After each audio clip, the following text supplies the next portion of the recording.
Eh, ano ho ba yun? Ano ho bang pag-uusapan natin?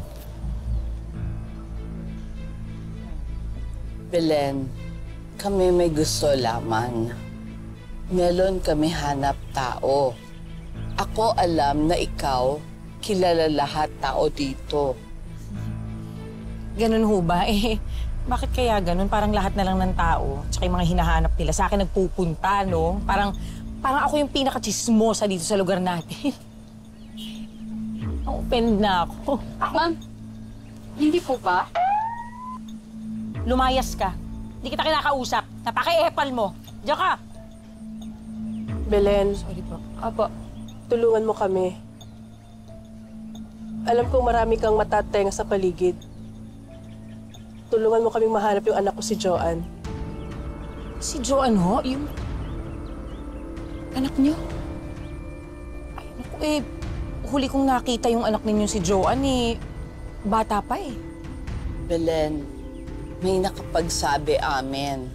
Joanne lagi dayo dito. Kasama nobyo niya pulis. Paeng pangalan. Papakasal sila. Kami ayaw kasal Joanne. Pero kami di alam asan sila. Kaya kami hingi tulong sa'yo.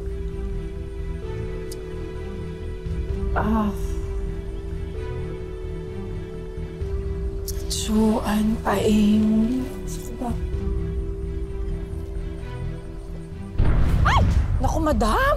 Uy, ano ba? Ano ba? Belen, down payment pa lang yan. Willing kami dagdagan pa.